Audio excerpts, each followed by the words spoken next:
Welcome to today's webinar. Please stand by. We'll get started in just a few minutes.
For those of you just joining us, we will be starting in just a couple of minutes, so please stand by.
Well, good afternoon and welcome to the third in our year-long series of webinars featuring speakers from the Global Pet Expo Academy and sponsored by Pet Store Pro.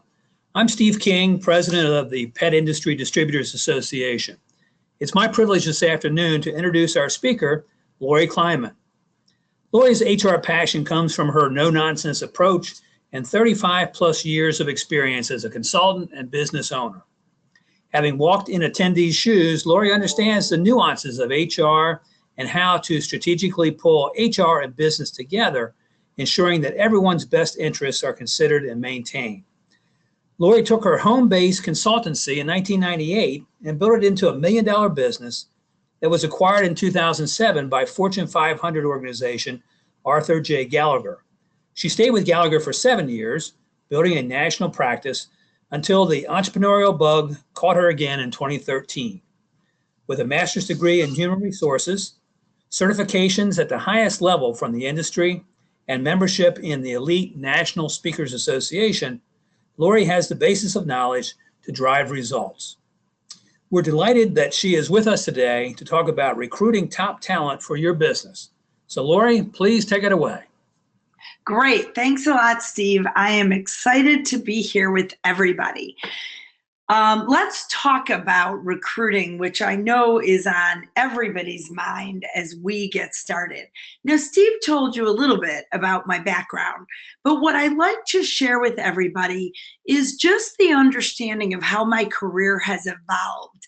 And you'll understand that a little bit when we talk about the fact that I started in a family business and then I created my own HR consulting company, HR Partners.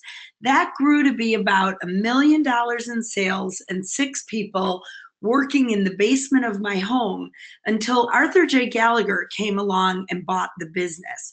Now, the reason I share all this with you is only so that you will understand that I have been a little bit in your shoes.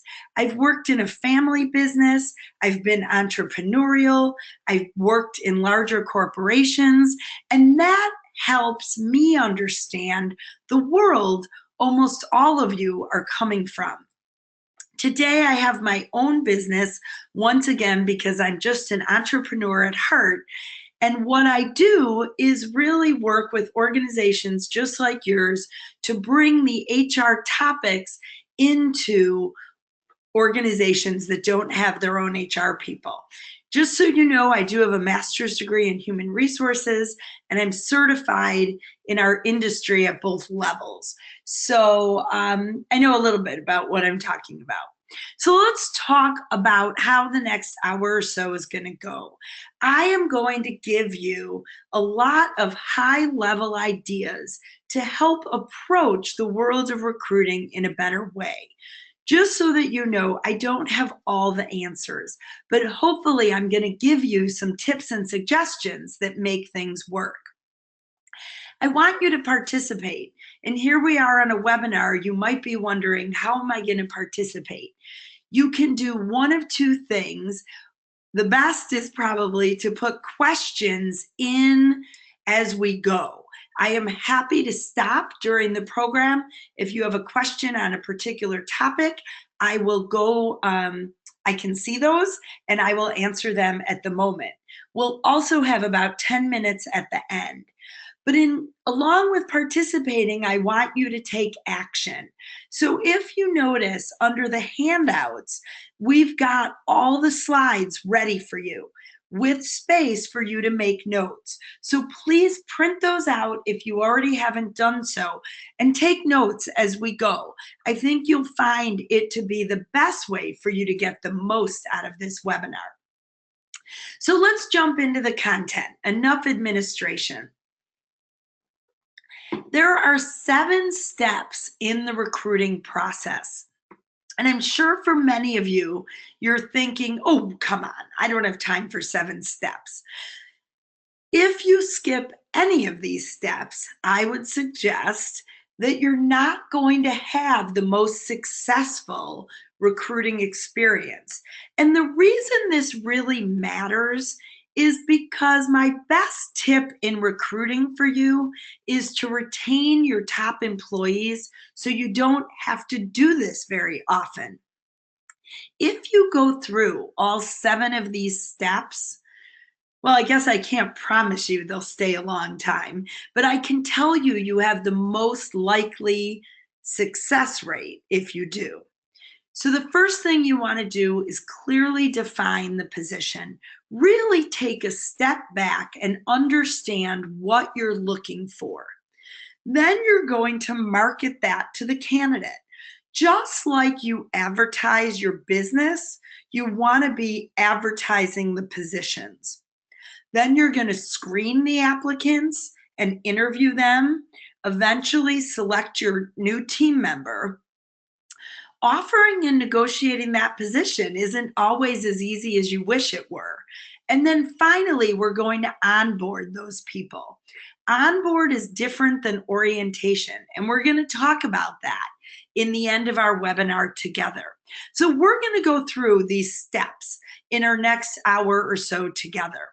But what all the literature today is telling us, and we know to be true, is that in the world today, you want to hire for attitude, train for skills, and cultivate the drive.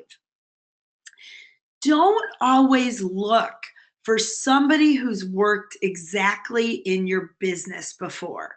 Most of us can train employees to do what we need them to do. The hard part, and I think if I could see your faces, we'd all agree, is getting that attitude where they just show up every day, do a great job, care about helping your business be successful. Those are the things that really are going to make a great employee. We can train them to do what they want to do, what we need them to do, and then we can be responsible to make sure that they're excited to make your business the best it can possibly be. I want to share with you a great quote by Steve Jobs. And he said, "It doesn't make sense to hire smart people and tell them what to do. Rather, he would prefer to hire smart people so they can tell you what to do." Isn't that the truth? So often in our businesses, we are micromanaging what employees are doing. And I can tell you with the workforce today, they won't stick around.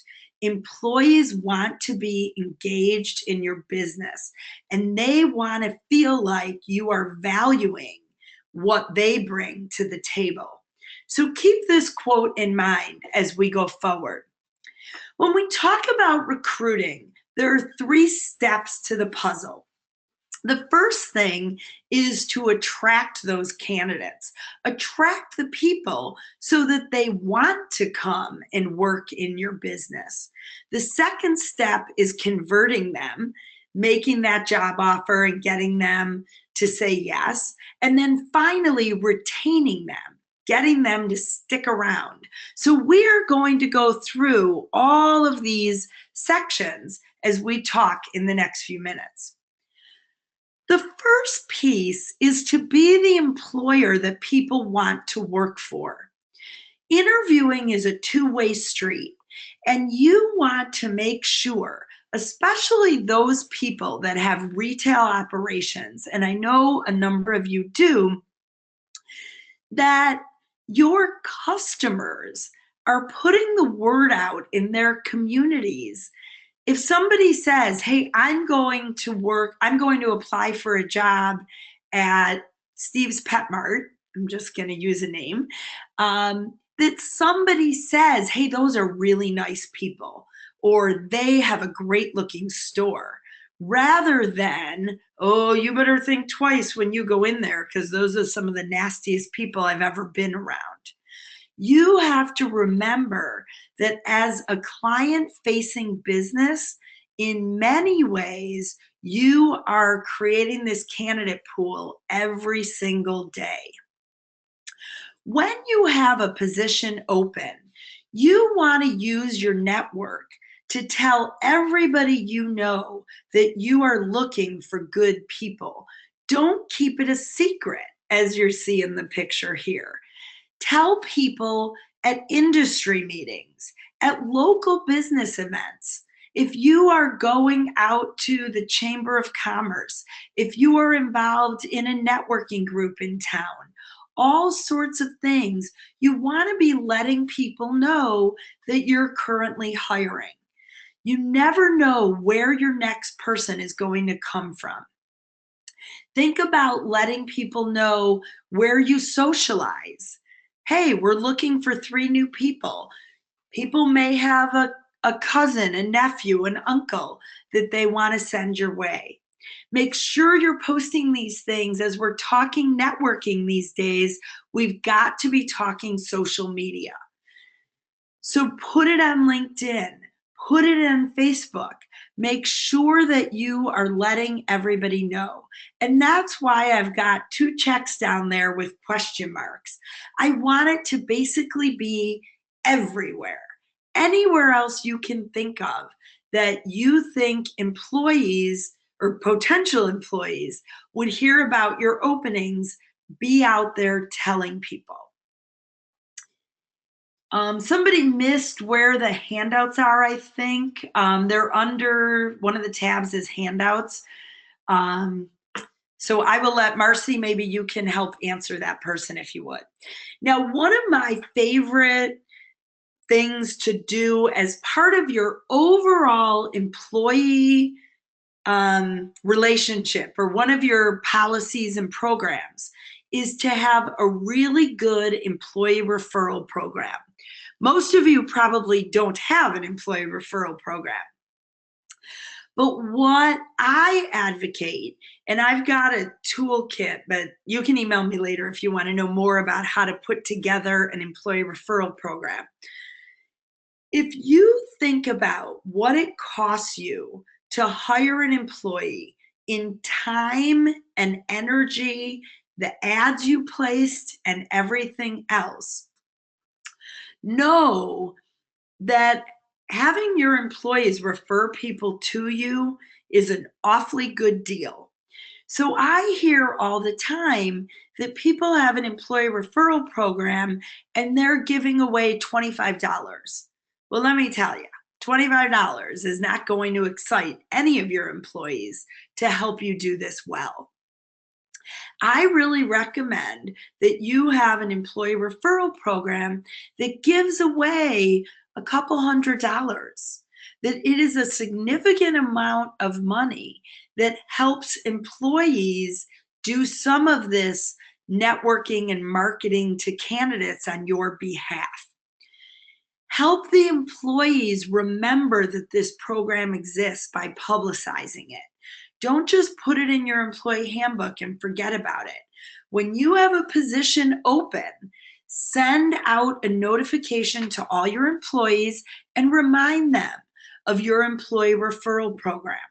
What is proven over and over again is that employees are only going to refer those people that they would like to work with. They are not going to refer their lazy cousin. I've got a nephew who I love to pieces. He is the best guy. But I promise every one of you, I will never refer him to your organization.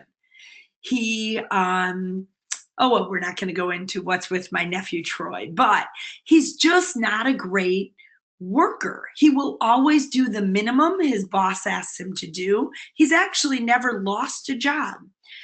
But he's just not somebody I would be proud to put my name on. And so if people have that feeling, they will not refer them. So employee referral programs tend to do a little bit of that advanced screening for you before you already begin. Now remember that with an employee referral program, you are going to get more of the same people. So if you are looking for a more diverse work pool, an employee referral program is not always your best method. The other downside to an employee referral program is you can generate hard feelings. You're not necessarily going to hire the people that your employees have recommended. So you have to walk that line and navigate that. One of the things you want to be sure to do is ask your employees to post the position on their social media. So when employees are putting things on Facebook, let them have their communities know that you're looking for people. Now, one of my very favorite tips is what I call observation in the real world. What does this mean? This means that every time you are out, you are looking for top talent. Are you at a restaurant and do you see a wait person with amazing customer service skills? Are they offering you that next entree up? Are they asking about dessert? Are they welcoming you to come back the next time? Same with maybe the bus boys. Same with the checkout person in your grocery store. Are they concerned about how they're bagging your groceries, making things easier for you to carry home? These are people you want to have work for you. What better interview than to see these people in action and know that they exemplify the culture and service model you want in your organization? The best thing, so I approach these people all the time and say, I'm really impressed by your work. If you ever want to talk about another position, I'd love to have you contact me. Now, I'd like to share with you the best thing I have ever seen, and I cannot take it as my own idea. I was doing this program last year at an industry conference for outdoor retailers, people who had outdoor sports stores, and somebody came up to me with this business card. This is the back of everybody in their organization's business card. Simply, we are always seeking candidates with persistence, personality, passion, and problem-solving ability. Remember that first slide where I talked to you about going for characteristics? This is exactly what I mean. We can teach you about our products. We can teach you about what we like to do. But if you are this kind of person, come talk to me. And then it specifically says opportunities available in sales, marketing, and customer service. So if you feel like you are constantly looking for people, think about doing this. You can get business cards these days for $9.99 for 500 of them. Keep this in your wallet and give them out when you see the right people and have people call you. Next way we build that candidate pool that really can be helpful to some of you in smaller communities is getting really engaged with people in your school systems. I like to recommend that you not go through the school's job placement department. What you want to do is go to the schools and get to know the teachers. Who knows better than a teacher? Somebody who shows up on time to every single class, who turns in their assignments on time, who does a nice job. Maybe they are a B or C student. That really isn't the point. You are looking for those students that are really committed to doing the work they've been asked to do in a way that makes them proud. And so I believe that by getting to know the teachers, offering them opportunities to come in for a field trip, offering them opportunities for you to come and guest lecture about your business, these are ways that you're really going to connect. For some of you that are in, well, you're all in the pet world, you may look at veterinary technician schools. Maybe there are students who are trying to become a vet tech and could work for you in the meantime. Maybe they will be interested in your business after they go through some of that kind of work. Maybe there's somebody who works in other or who has interest in some of these other programs and classes that would make you a really great place to work. So think about all the different programs in your community that you might be able to tap into to find really good talent. The final piece of marketing the position is using the social media platforms. The most common one today is called Indeed.com. I'm hoping most of you know about that. If you don't, feel free again at the end. We're going to give you my contact information. I'm happy to share that with you. And I know a number of you are listening to this as a recording. You're welcome to contact me the same way as well. Make sure that you're putting jobs that are open on your website, because a lot of people may come to your website to look for your products, and next thing you know, they would love to apply for a job. LinkedIn, Monster, and Career Builder are a little bit for the higher level positions. So if you are looking for an outside salesperson or you're looking for a manager to open a new location for you, those might be good places. But keep in mind that whatever application form you're using, people these days apply for jobs right from their smartphone. So you want to just gather the most basic of information at this point in the process so that they can apply quickly on their phones, and then later you can get all the information you need. Now, these are the different ways we're going to build our candidate pool. The question is, how are you going to provide the information you have to those candidates? Writing an ad is not about, and never should be about, just putting the job description out there. It's a marketing piece. It's all about getting the candidate to look through all the ads they're looking at and pick yours as the one they're going to apply to. So you want to build that emotional excitement that conveys culture. What I do when I write an ad is I always start with a question. I just wrote one this morning for a development director at a nonprofit. And I started with, would you like to spend your days connecting with high net worth individuals in the community? Well, that gets somebody's interest piqued, I hope, doesn't it? It's emotional. It grabs them. Then from there, you're going to be specific with the details. You want to give them enough details about the position so that they make the decision to apply or not apply based on what they're seeing. When I say encourage self-selection, what I'm saying is you do not want to get 200 resumes that are all inappropriate for the position.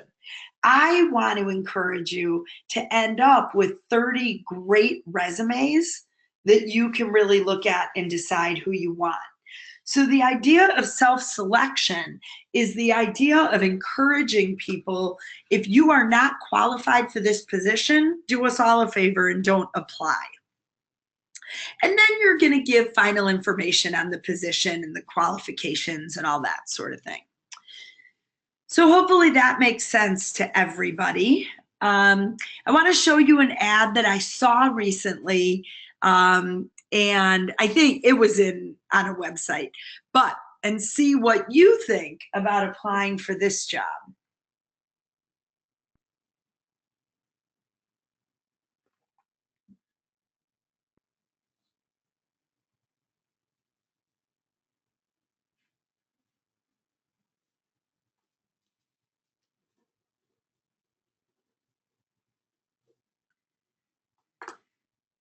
What do you think? Anybody going to take this job for the mid-30s? I don't think so. Why do I share this with you? A lot of things in here. First of all, really think about what you need. I hear people say all the time, we require college degrees for all of our positions. Why? I was actually just talking to a friend of mine last week whose company is going out of business, and she does not have a college degree. She's in her early 60s and has been doing HR for the last 30 years. But she's getting turned down from position after position because she doesn't have a college degree. Is it really relevant whether or not she went to college 45 years ago? I would suggest not. Same thing as we talked about hiring for the attitude. If you are an outdoor equipment store, we can teach somebody about skiing, boating, board sailing, whatever we need to teach them about. But what I care about is that my people show up on time, are engaged, are friendly, etc. So just think about the last couple ads you've written and how they fit into this model and whether or not they make sense to attract the candidate pool you're trying to attract. So let's move on now to the idea of converting people. Taking this mass of marketing that we've now done and converting them to be the people we want to have working for us. Step one is reviewing resumes. Now, this is what I might have looked like 30 years ago. Luckily, today, they all come in by email, and I don't have to look at these stacks of papers anymore. My office back in the 1980s used to have piles like this everywhere. What you want to do today, though, is go through the first round of resumes very quickly. And I set up buckets, if you will, in my email or resume system that I just label yes, no, and maybe. The average for HR people to review a resume, they say is 20 seconds. I honestly don't think the first round needs to be more than 5 or 10. Okay? You're just going to open it and very quickly determine, who do I see things on there that are getting me excited? I put them in yes. I see things on a resume that I am sure I want no part of this person. I move them to no. And the maybes are the ones that I probably need to spend more than 10 seconds on. But I just move them over to maybe for the moment. And that is the fastest way to get through that pile of resumes. Then I go back to my yes folder and I start really reading the resumes. Either I say I want to move forward with them, or I move them to maybe or no. And I just keep sorting that way until I have a reasonable number of resumes. I typically will also go through the maybes, and again, I move some of those to yeses right away. What you are looking for is, do they have a major gap in employment? The reason you're looking for gaps in employment, obviously that's not great, but what you want to look for, if someone does have a gap in employment, just look for an explanation. Did they give you a cover letter that explains why there was a gap in their employment? Is there, and one gap of employment may be just fine with you. But if you constantly see that they left a job and didn't have another job, that's going to probably indicate that either they're the kind of person who's never happy anywhere, or they keep losing jobs and they have to wait till they find the next one. The other thing that I look for in resumes is, are they clean? Are they well laid out? Are they organized? Not everybody has as much experience writing resumes, but did they submit something that they were clearly proud of? because that's the kind of person you want working for you. Now, somebody put in a question, which is great. And they said, this is DJ, thank you, DJ. We see that people who submit a resume or application, they all want to be told yes, they're hired, or no. Oh, what's the protocol on who to contact? So if you use a system, so I'm going to tell you, answer DJ about 6 ways for this question. Let me tell you what I hear from the job seeker, the person looking for the job. They do just want to know. If they don't get the job, they know they're not going to get every job they're applying for, but they just want to know. Any of the automated systems, part of why I love Indeed so much is because in 2 seconds, when I move someone to the reject pile in Indeed, they automatically get an email from me that says, thank you for applying. At this time, we're moving on with other candidates. Best of luck in your job search. Because I think many, many people on this call and listening to this webinar recorded are in public-facing businesses, I would encourage you to politely reply to every person who applies to you with that simple an email response. What you may choose to do, if you have resumes coming into your business to an email address, just have them come into jobs at or careers at or whatever you want, the name, whatever your business is. Have that email box set up with an autoresponder that just says, thank you, we received your resume. Unfortunately, we're not able to personally contact everyone. If we are interested in your working for us, what I'm just talking quickly off the top of my head, we will be in touch with you. That would make your candidates feel so respected. The idea to answer DJ's question of who should you reply to, the short answer is everyone, and it should just be done through technology. When I was in my 20s, we used to print boxes of postcards. Now, yes, I'm 55, I'll tell you right now, boxes of postcards, and our receptionist would address them to every person we got a resume from and put them in the mail. And they were just generic postcards that said, thank you for applying. We'll be in touch if we want you. You can do it so easily today through technology that there really is no reason not to. And if anybody, again, I'm always happy to answer questions. You're not going to get a bill from me unless you want me to do the actual interviewing. But to tell you how to do some of this, just shoot me an email. We're going to give you my contact information at the end of the webinar, and it's on the handout as well. So thank you, DJ. That was actually a really good question. I doubt it's the answer you wanted to hear because it adds to the work. But if you set up your systems right, it doesn't have to add a lot. Next step in the process is always a phone screen. Now, hopefully many of you do phone screens.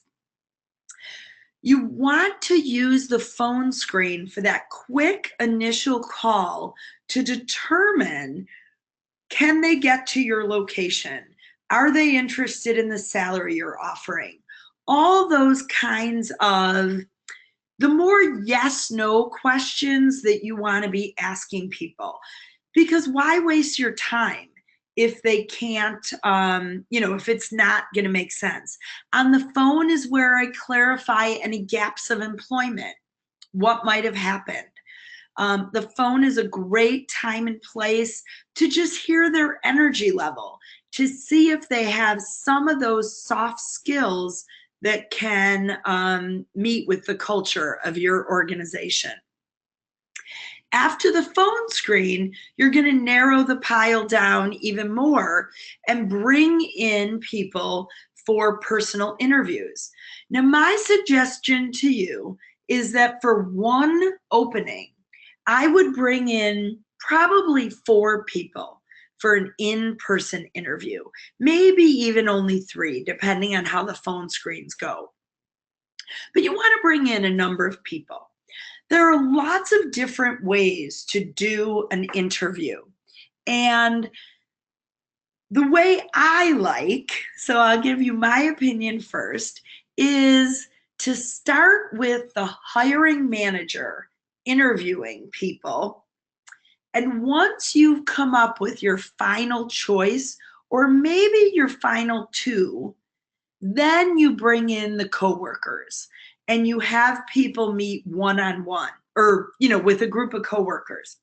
The reason I don't involve the coworkers in the beginning is because I believe when you do, you always end up with what I call the least common denominator. You end up with the candidate that everyone can live with, but not necessarily the best candidate for the job. The difference between panel interviews and committee interviews, a panel interview would be, let's say that you are the owner of the business and you're the hiring manager, but you have a groomer in your facility, and this person's going to be a groomer. You might want the groomer in on the interview to ask some very specific questions as it relates to that job.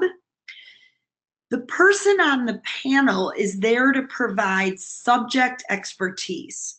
So they may have a vote if this person is selling you a bill of goods, but doesn't really know what they're talking about.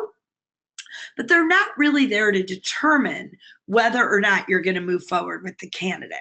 A committee interview is the kind of thing where everybody gets an equal vote, and before you know it, you've got this idea of the least common denominator. So hopefully that makes sense to people. Do consider always bringing people in for a second interview, a final meeting, because when you do that, people start to feel more and more confident, and sometimes we see the real candidate during that final meeting, and we see what they're really all about, and they let their guard down a little bit.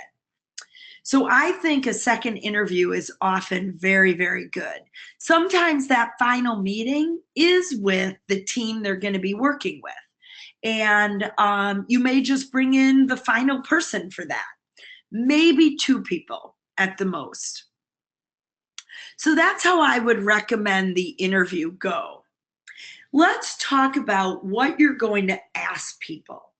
What we call interviewing today is called behavioral interviewing. And the idea is that we want to get to the bottom of how this person really behaves. We ask the questions in a way that says, tell me about a situation or task. What action did you take and what were the results? So we use the acronym STAR, situation or task, action, and results. The idea is to get the candidate telling you about things that they really have done or are interested in doing, even more than just how would you respond. So let me give you a customer service example. Instead of saying, how would you deal with a customer that came up to your register and started yelling at you because you didn't have a particular product they wanted? Now, anybody can tell you the right way to handle that customer. Many of them have worked in customer service. They know what to do. They know how to do it. But look at the difference if what you asked them instead was, tell me a time you had a customer in front of you that was furious. What did you do to help them? And how did the situation end up? Now, they have to think of a time that they really did do this and what they did. See how the difference between those two are?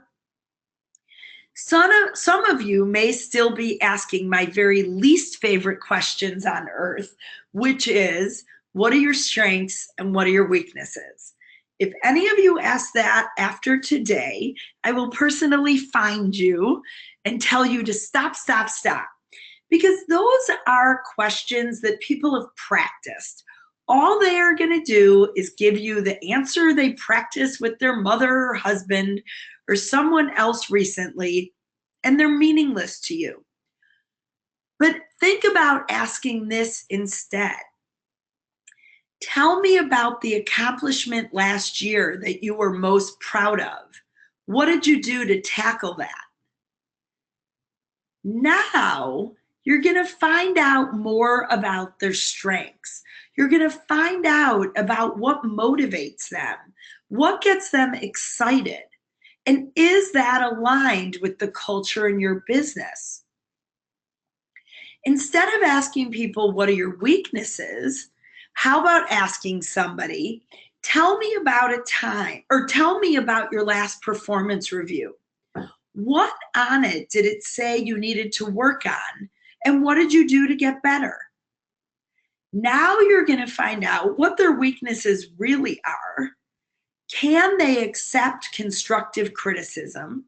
And are they willing to put the effort in to improve themselves?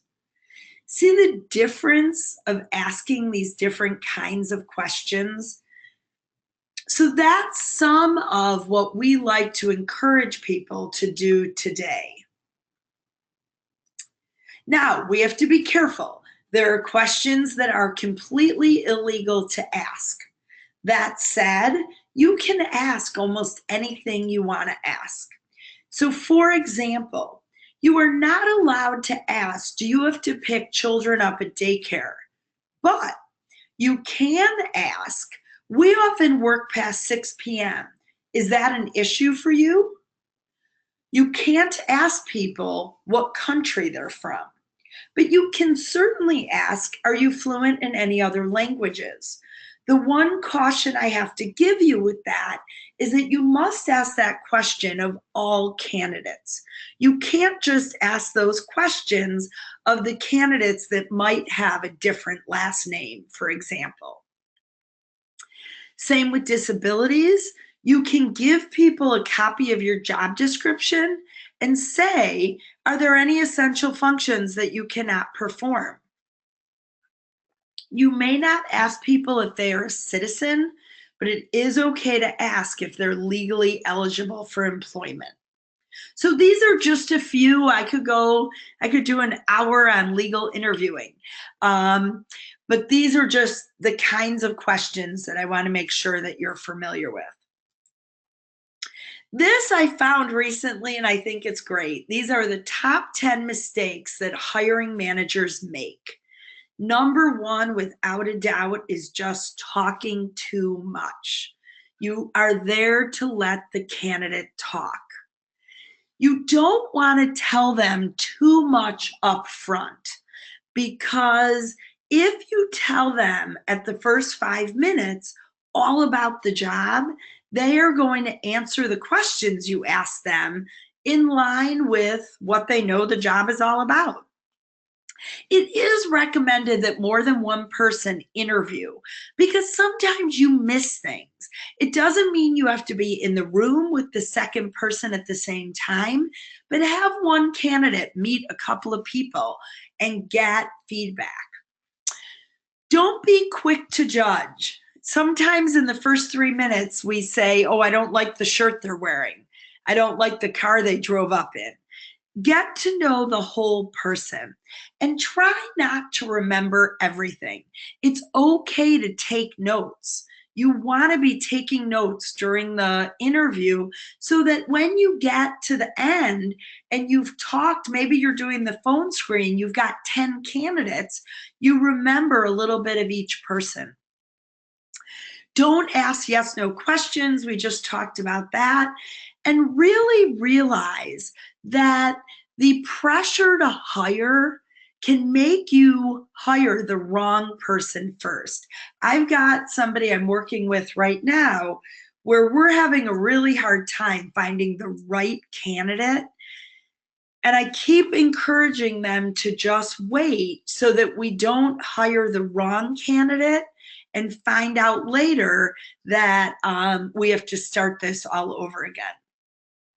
The bottom two are pretty common textbook interviewing mistakes. Number 8 is falling in love with a candidate because they're just like you. If somebody comes in and they went to your high school, they were in your fraternity, they go to your church, do not sway that from the actual person that they are. That is going to make a difference.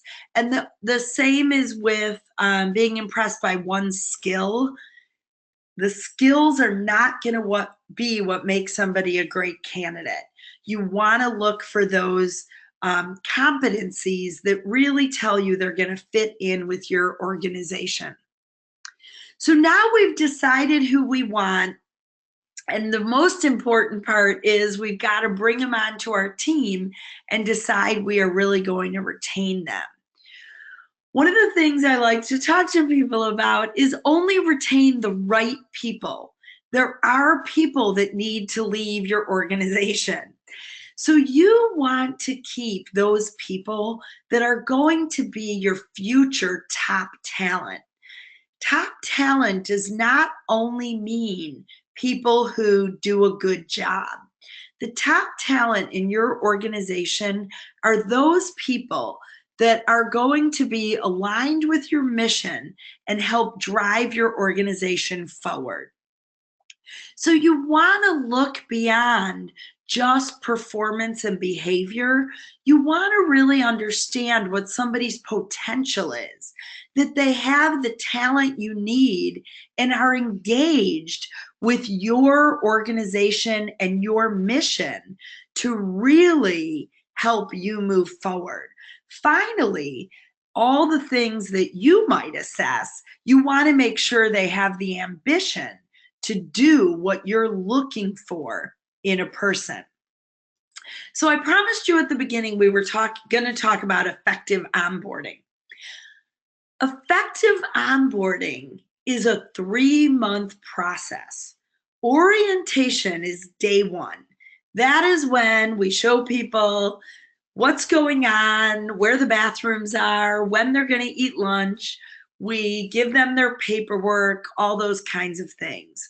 But in an onboarding program, you have really laid out for yourself and your organization how we are going to assimilate these people into our culture. So you want to make sure that you are ready for them on day 1. Do you have their login for the computer? If your people wear name tags, is their name tag ready? If they wear a particular uniform, is that all ready to go? I love the idea of creating a buddy program, having a current employee who is not their manager teamed up with them to eat lunch with them the first day. Maybe call them the night before and welcome them to the organization. Make sure that you have provided an opportunity for people to contribute very quickly to your organization. Give them a project or two that first day.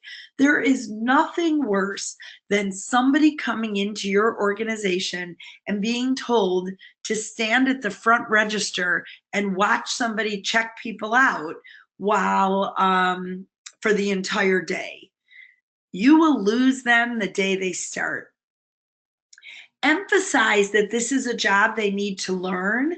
Be understanding that they're going to make mistakes that first day, that first week, and allow them to come to you when a mistake is made and ask for help and understanding. You want to check in with them frequently in their first 3 months. And by that, I mean really sit down and say, how are things going? Do you have what you need? Do you need any additional training? I like to recommend that the first month you meet with them once a week. The second month, you meet with them every other week. And by the third month, you might only be able to meet with them once. But what we do know is that 48% of small businesses say orientation is informal. And we also know that in the first 90 days, 60% of employees make the decision right then and there that they're going to keep their eyes open for another job. So you do not want to be in that place. One of the things employees want today is to be looking at what their career path can do for them. So think about all of your employees and the 6 things that we had in that funnel that we looked at. What can you do to give them more passion and ambition around your business? Where is their current performance? Do they have the potential to go where you want them to go? How is their behavior working out? And are they engaged? Do they ask questions? Do they understand your mission? And finally, make sure that you really know what their talent is. By looking at all these things, you will be better able to create a career path that works in your organization and for the employee and is really matched one-on-one. I know this sounds like an awful lot of work, but think of all the work it takes you when you recruit. And wouldn't it be better to put that time and energy into your current employees? Finally, think about, are they really working out? What is their performance? And are they somebody you want to keep? I believe firmly that you only want to keep the best and brightest that are really making a difference. Now, that said, I consider some of the best and brightest to be those hardworking employees that do the same thing day in, day out, that you can really count on to make your business tick. So best and brightest isn't always your top talent. Often they're employees who do a lot of the day-to-day great work for you. And that's what you're really going to decide who you're going to keep around. With that, I share my contact information. Here's my email. I do want to remind and ask everybody to write any questions you might have in the question box. I'm happy to answer them. We do have a couple minutes left. Please don't jump off. We've got some announcements about your next webinar, so give us 1 second. But I wanted to make sure to share my contact information. It's also on the handouts if anybody wants to download that. So with that, Marcy, I'll give it back to you, and you can talk about the next webinar you have lined up. Okay, thank you, Lori. And that was some great information you shared today, and I want to thank everyone who took the time to participate this afternoon. Just a reminder that a recording of this webinar, along with all the past webinars in this series, can be found on the Global Pet Expo website. And be sure to mark your calendar for the next webinar in the series, taking place on June 14th. It's winning customers by what you say, finding the right words for your posts, tweets, and blogs, and that's presented by Lynn Switnowski. You can register online through the Global Pet Expo website. Thanks, everyone, and have a great day.